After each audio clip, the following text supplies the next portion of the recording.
Eh, Perkenalkan, nama saya Arsy Rehan Ramadan dengan NIM 19055551130 akan mencoba mendemokan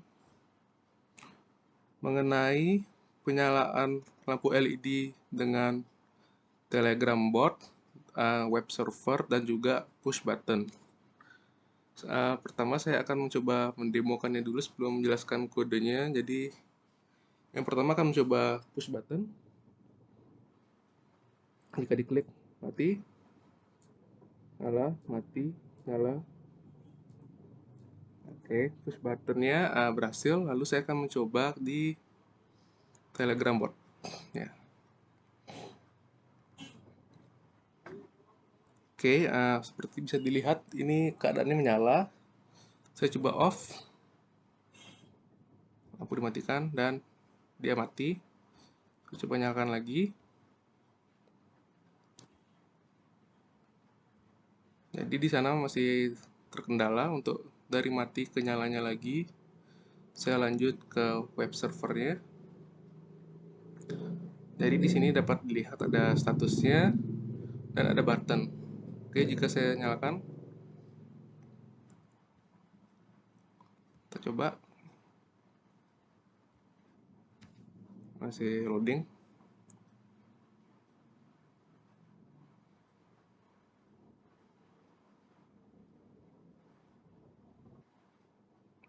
Uh, Oke, tadi ada kendala dengan koneksi. Saya ulangi. Jadi untuk yang web server, kita bisa mencoba di sini dilihat ada statusnya relay off. Saya coba nyalakan. Nah, relaynya langsung menyala. Saya coba matikan lagi. Relaynya mati. Jadi untuk web server berhasil, namun ada kendala di Telegram bot di mana dari status dimatikan tidak bisa dinyalakan lagi. Oke. Jadi sekarang saya akan menjelaskan mengenai kode program yang akan digunakan pada program ini. Pertama, perlu melakukan deklarasi dengan pertama define. Untuk SSL-nya ada include library yang digunakan, ada ESP WiFi, ada web server, async Telegram untuk buat Telegram, ada juga untuk waktu. Kita menggunakan define mytz yang seperti dilampirkan pada PDF Bapak, lalu ada di-includekan untuk library pada ESP8266. Ini setup untuk menyalakan boardnya. Lanjut, kita menggunakan conchar untuk mengkoneksikan kepada WiFi. Ada WiFi-nya sendiri Vivo, ada passwordnya ini. Lalu token yang didapatkan pada bot father. Nah, ini dia. Dapat dilihat di sini ada tokennya didapatkan di sini. Saya lanjut. Untuk LED pin saya menggunakan pin 1 atau 16. Pin yang paling atas itu. Lalu ada button pin untuk fisiknya, ada last button status. Saya gunakan 1, menggunakan integer. Jadi lalu ada LED status. Jadi permasalahan pada Telegram bot di sini dikarenakan karena menggunakan integer. Jadi perlu menggunakan bool agar dapat menjalankannya pada Telegram, tapi di sana ada kendala pada web servernya. Jadi saya menggunakan integer saja. Lanjut, ada inisialisasi inline keyboard. Nama variabelnya ada reply keyboard. Nama variabelnya menggunakan bool is keyboard active. Lalu definisikan untuk nyalakan itu akan menyalakan LED, ada matikan untuk mematikan LED. Ini untuk menjalankan servernya. Lanjut ke setupnya. Seperti biasa menggunakan 9600. Oke, saya langsung saja. Ada WiFi mode. Ini WiFi STA ini maksudnya station ya, untuk biar bisa dihubungkan ke WiFi. Lalu ada WiFi begin menggunakan SSID dan passwordnya. Ada delay dulu. Lalu ini untuk mengecek apakah terkoneksi atau tidaknya. bukan untuk memberikan titik-titik gitu, seperti ini dia. Ya, lalu terkoneksi, dia akan ngeprint lokal IP-nya menggunakan time dari Google. Lalu lanjut, masukkan token, masukkan koneksi Telegram. Nah, jika oke, maka berhasil. Akan juga masukkan IP-nya di sini yang bisa diinputkan. Di sini IP-nya kita gunakan. Oke, lalu menyalakan web server. Ada kita deklarasikan ini ya. Lalu ada server on, ini untuk awal mulanya. Jika ingin dihidupkan, akan otomatis masukkan slash hidupkan, dan mematikannya akan menggunakan slash matikan. Server dibikin. Saya lanjut. Ini untuk Telegram botnya sendiri. Jadi pertama ada LED status. Nah, ini dia. Mana tuh? Oh, bukan.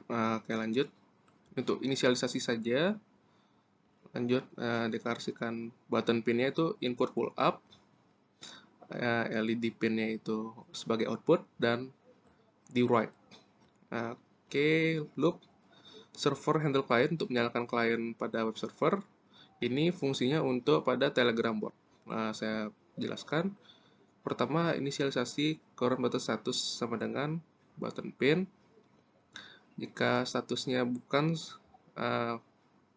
sebelumnya, maka akan di print ini. Jika current statusnya 0, maka diubah, di switch dia statusnya dari 0 jadi 1.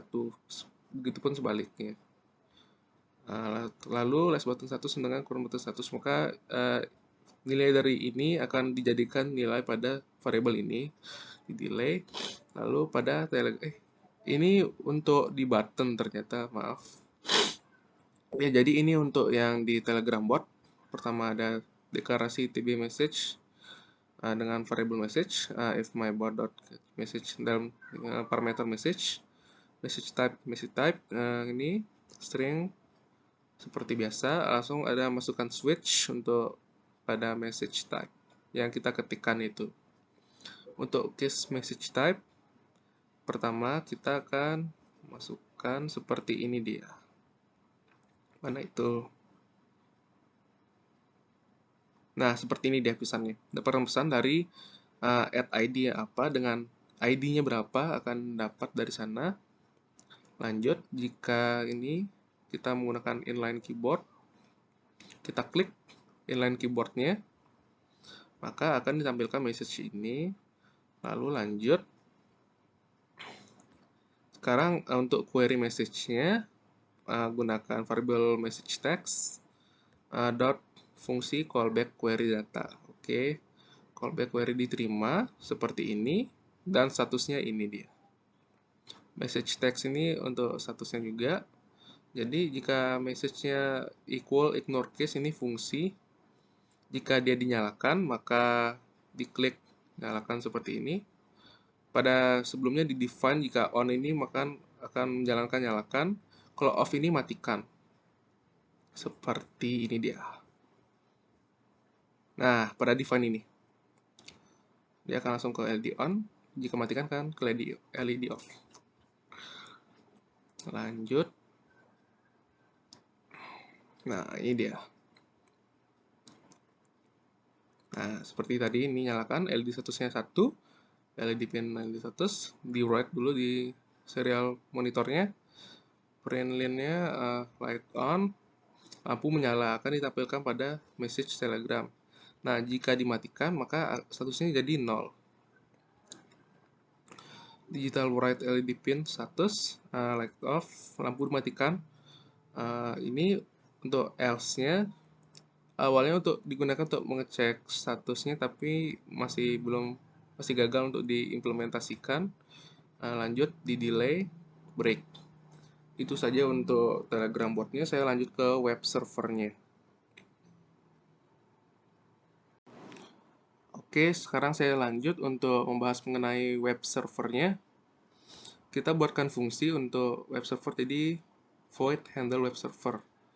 Nah, jadi pada fungsi sebelumnya yang di void setup ini, void loopnya, kita memanggil server dengan memanggil void handle client. Maaf, salah. Ini emang ada fungsinya langsung dari library-nya. Saya lanjut saja. Oke. Ada void handle web server. Kita buat void-nya. Terus deklarasikan string dengan nama ukuran LED statusnya on. Deklarasikan variable button standar ya untuk di web. Lalu ada jika LED-nya off, maka statusnya akan jadi off. Ini langsung button karena sudah dideklarasikan sebelumnya. Jadi masih dalam bentuk string dia. Saya lanjut ke string client IP. Oke, dia untuk mengkoneksikan ke kliennya dan dijadikan string. Lalu string web server. Jadi untuk pada Node MCU perlu menggunakan pembuka R besar dengan kutip dalam kurung, lalu diakhiri dengan tutup dengan 3 sama dengan tanda kutip.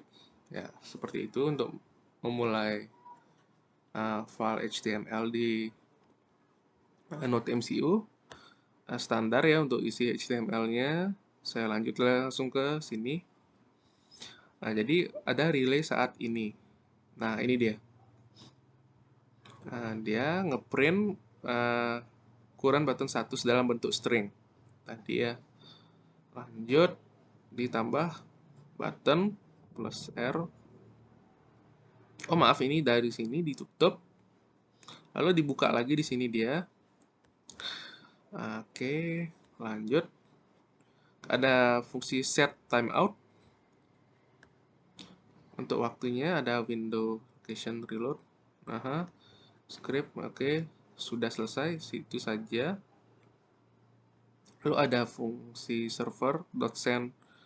Ini untuk mengesend query-nya ke web servernya. Saya lanjut. Ini untuk fungsi LED on dan LED off pada web servernya. Jadi jika pada button itu di sini kan ada slash matikan dan slash hidupkan. Kita kembali ke atas. Tadi mana dia? Nah, di sini ya. Jadi pada setup ini ada dideklarasikan server on jika dihidupkan. Memanggil fungsi LED on. Lalu server on jika dimatikan, slash matikan maksudnya, akan memanggil fungsi LED off-nya. Sekarang saya akan membahas fungsi LED on dan LED off-nya. Pada fungsi LED on-nya, LED 1 seperti 1 atau bisa dibilang true, berarti dia menyala. Lalu ada digital write untuk serial monitornya. Lalu ada server.send header. Ini untuk mengirimkannya ke web server. Ya, ini standar ya bawahnya ya.